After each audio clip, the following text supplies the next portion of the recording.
शुभविवाह या मालिकेच्या 25 नोव्हेंबरच्या भागामध्ये रागिणी आता स्वतःच रंगे हात पकडले गेल्यावरती तिला आता काय बोलू काय करू हे कळतच नसतं. मनाला येईल ते ती बोलत असते. त्यावरती इकडे भूमी सांगत असते, तुम्ही आता इथे रघुवाकांना मारण्यासाठी आला होतात. त्यांच्या जीवाला धोका आहे हे मला समजलं, म्हणूनच मी इथे आले. याच्यावरती आता रागिणी म्हणते, काय बोलतेस तू? अगं माणुसकी म्हणून मी इथे आले. मला कळलं की त्याच्यावरती हल्ला झालाय. अगं त्यांनी काहीही करू दे, पण जो माणूस आपल्या घरासाठी राब राब राबतोय त्यालाच मी इथे भेटायला आले, मदत करायला आले होते. मला समजलं की त्याच्यावरती हल्ला झालाय, तो आजारी आहे. भूमी सांगते, तुम्हाला कसं समजलं की त्याच्यावरती हल्ला झालाय? त्याच गुंडाने तुम्हाला सांगितलं ना, ज्या गुंडाला रघुवाकांना मारण्यासाठी पाठवलं होतं. आत्या तुमचा खेळ संपलाय, कारण ज्या वेळेला तुम्ही त्या गुंडासोबत बोलत होतात ना, रघुवाकांचा पत्ता शोधून काढलात ना, तेव्हा तुम्हाला प्रशांतने पाहिलं होतं. त्यामुळे आत्या तुम्ही काहीही बोलू नका. याच्यावरती रागिणी अजूनही स्वतःला डिफेंड करत म्हणते, भूमी अगं तुझा गैरसमज झालाय काहीतरी. अगं मी ज्या वेळेला इकडे येत होते ना, त्यावेळेला एक माणूस मला पत्ता विचारत होता मात्र खरं, आणि त्याच वेळेला प्रशांतने पाहिलं असेल ग.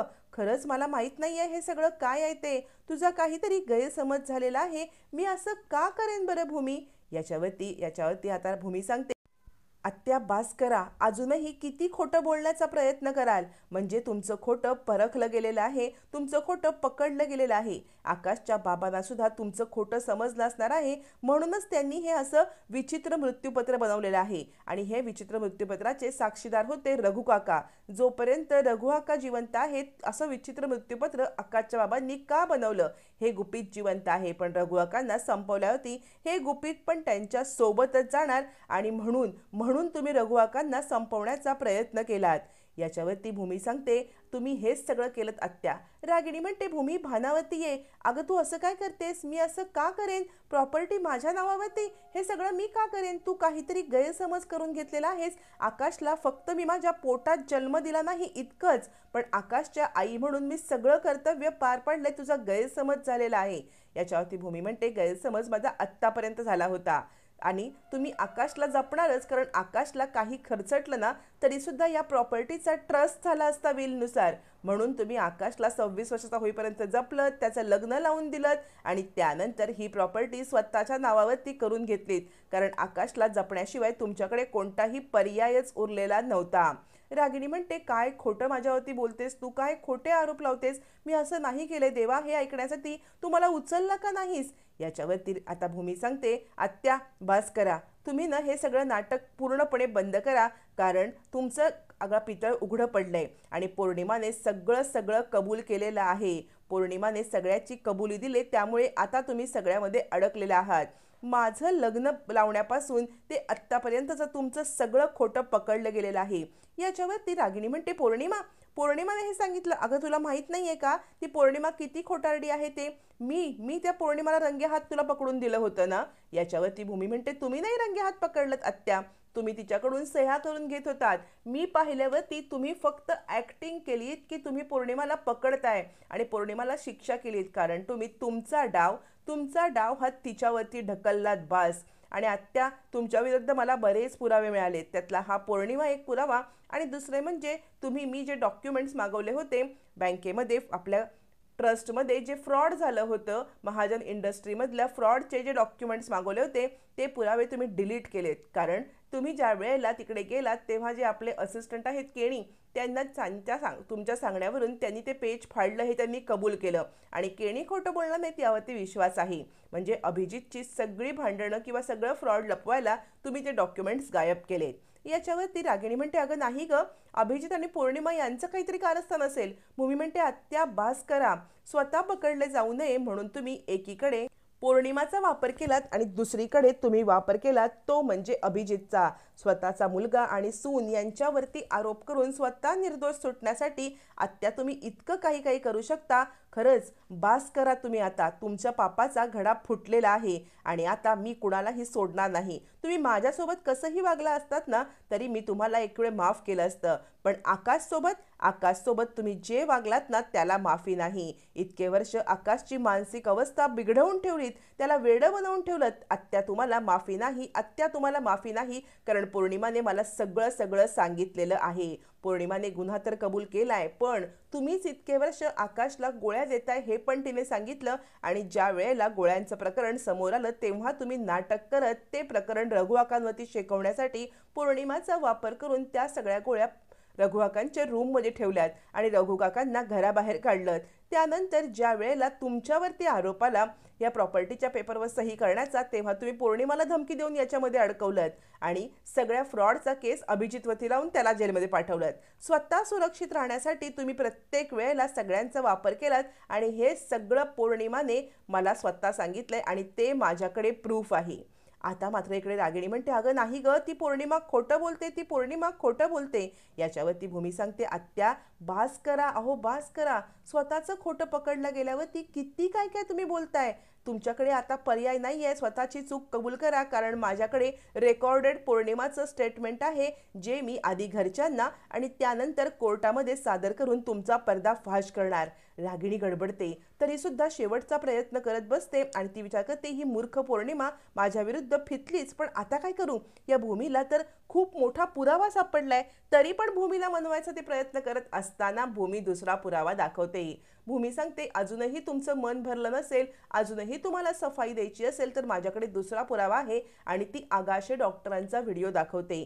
आगाशे डॉक्टरांनी स्टेटमेंट दिलेलं असतं की खरं तर आकाश महाजन हे ना ऑपरेशन झाल्यानंतर बरे झाले होते. म्हणजे ज्या वेळेला त्यांचा ॲक्सिडेंट झाला त्यानंतर त्यांचं ऑपरेशन झालं, ऑपरेशन नंतर 2 दिवसामध्ये आकाश महाजन शुद्धीवरती आले होते आणि ते नॉर्मल लाईफ जगू शकत होते. पण रागिणी पटवर्धन यांनी त्यांना चुकीच्या गोळ्या देऊन आज तागायत 7 वर्षापर्यंत त्यांची मानसिक अवस्था बिघडवून ठेवलेली आहे. आणि खरं तर लोक डॉक्टरांना देव मानतात, पण रागिणी पटवर्धन यांनी मला आणि माझ्या कुटुंबाला थ्रेट दिल्यामुळे, आम्हाला धमकी दिल्यामुळे मला हे सगळं करावं लागतंय. पण आज माझ्या प्रोफेशनला किंवा आज माझ्या डॉक्टरकीला जागून मी हे स्टेटमेंट देत आहे की रागिणी पटवर्धन यांनीच आकाश महाजन यांना 7 वर्ष चुकीच्या गोळ्या दिल्या, त्यांच्या जीवाशी खेळल्या. मी नको नको म्हणत असताना मला धमकी देत 7 वर्ष त्यांना गोळ्या द्यायला लावून त्यांची मानसिक अवस्था बिघडवून ठेवली. असं स्टेटमेंट आता शेवटचा पुरावा म्हणून भूमीने सादर केल्यावरती रागिणीच्या पायाखालची जमीनच हादरते. आता तर काहीच बोलून उपयोग नाहीये, कारण ह्या आगाशे डॉक्टरांनी मूर्खांनी सगळंच भांडं फोडलंय. भूमी म्हणते, आत्या आता बोला, आता तुमच्याकडे काही एक्सप्लेनेशन द्यायला आहे का, कारण माझ्याकडे खूप पुरावा आहे, सगळे पुरावे तुम्हाला जेलमध्ये पाठवण्यासाठी पुरेसे आहेत. असं म्हणत आता भूमी रागिणीला बरोबर कचाट्यात अडकवते आणि सांगते, बास करा आत्या, आता तुमच्या कोणत्याही चुकीला माफी नाही. रागिणी आता सावध पवित्रा घेते. ती विचार करते की हिला कोणतंही एक्सप्लेनेशन देण्यात काही उपयोग नाहीये, हिची माफी मागण्यातच आता फायदा आहे. आणि आता लगेचच रागिणी भूमीचे पाय धरायला लागते आणि म्हणते, भूमी मला माफ कर, मी चुकले भूमी, मी चुकले, म्हणजे मी आंधळी झाले होते. तुला सांगू का, तर बाबांनी सगळी प्रॉपर्टी फक्त दादाच्या नावावरती केली म्हणून माझ्या महत्त्वाकांक्षी मनाला खूप वाईट वाटलं आणि त्यासाठी फक्त बदला घेण्यासाठी मी हे सगळं केलं. प्लीज तू घरच्यांना आणि पोलिसांना काहीच सांगू नकोस. भूमी खरंच म्हणजे माझ्यावरती खूप अन्याय झाला ग. जगन्नाथ दादांनी सगळी प्रॉपर्टी स्वतःच्या नावावरती करून घेतली, बाबांनी पण माझ्यावरती अन्याय केला. हा अन्याय मला सहन नाही झाला आणि म्हणून मी हे सगळं केलं. भूमी सांगते, तुमच्यावरती अन्याय झाला होता, पण मला तर असं वाटतंय की तुमचा हा स्वभाव तुमच्या बाबांना कळलेला असणार आहे, म्हणूनच त्यांनी ही प्रॉपर्टी बाबांच्या नावावरती केली. आणि खरं सांगू का आत्या, तुमच्या या स्वभावालाच मुद्दाम हे सगळे ओळखूनच हे झालेलं आहे. मृत्यूपत्र सुद्धा त्याचमुळे बनलेलं आहे. तर तुम्हाला एक सांगू का, तुमच्या या खोटेपणाला आता माझ्याकडे जागा नाही. आणि दुसरं म्हणजे तुमच्यावरती अन्याय झाला म्हणून तुम्ही आकाशसारख्या एका निष्पाप जीवाला खेळताय, त्याच्यावरची 7 वर्ष चुकीच्या गोळ्या देऊन त्याला वेडं बनवून ठेवलं.